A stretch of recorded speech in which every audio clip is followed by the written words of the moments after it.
যারা আপনারা এখনো আমি দেখতে পাচ্ছি ভেতর থেকে ওরা বেরোননি। আপনাদের কি আর সারা রাত এখানে থাকার চেয়ারম্যান দেখতে পারবেন? চেয়ারম্যান তো এখনো পর্যন্ত লিস্ট বের করতে পারেন। লিস্ট বের করলে পূর্ণাঙ্গ লিস্ট বের করতে হবে, পূর্ণাঙ্গ লিস্ট বের করতে হবে, যোগ্যদের লিস্ট বের করতে হবে। কোনো কাউন্সিলিং আমরা মানি না। কিসের কাউন্সিলিং কারা করিয়েছে? কোনো কোর্ট অর্ডারে বলেছে এই কথা যে কাউন্সিলিং থেকে বাদ, এই কাউন্সিলিং থেকে বাদ? তাহলে ওনারাই কেন বলছেন কেন আজকে?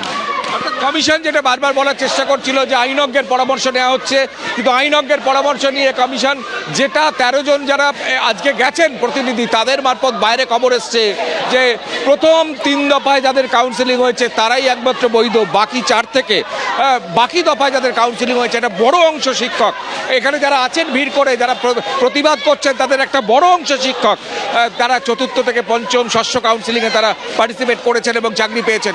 তারা কিন্তু কেন অবৈধ হবেন? তারা দুর্নীতির শিকার হয়েছেন, প্রাতিষ্ঠানিক দুর্নীতির শিকার হয়েছেন, তারা কঠোর পরিশ্রম করে মেধার জোরে চাকরি পেয়েছেন, টাকা না দিয়ে চাকরি পেয়েছেন। কি বলবেন আজকে? আর কি বলার আছে আমাদের সাধারণ মানুষের?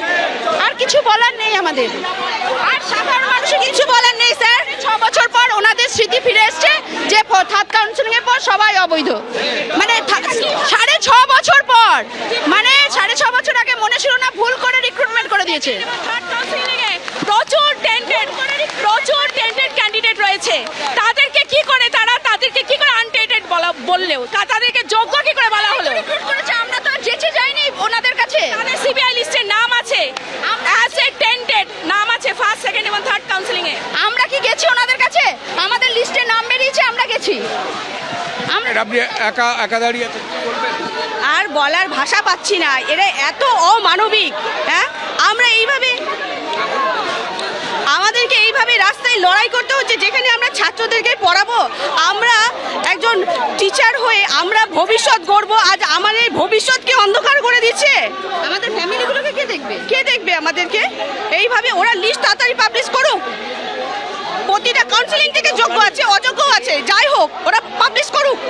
সারাদিন বসিয়ে রাখার পর, সারাদিন বসিয়ে রেখে ওদের কাছে কি বুকে তারা যাবেন ক্লাসে? এই প্রশ্ন উঠছে। যারা এতদিন ধরে চাকরি করেছেন, 6 বছর ধরে চাকরি করেছেন, 6.5 বছর হয়ে গেছে যোগ্য শিক্ষক হিসাবে 19 ফেব্রুয়ারিতে জয়েনিং। আমাদের বিরুদ্ধে কোনো 6 বছর প্লাস, মার্চে হয়ে গেছে, 19 মার্চে 2 তারিখে জয়েনিং, 6 বছর হয়ে গেছে।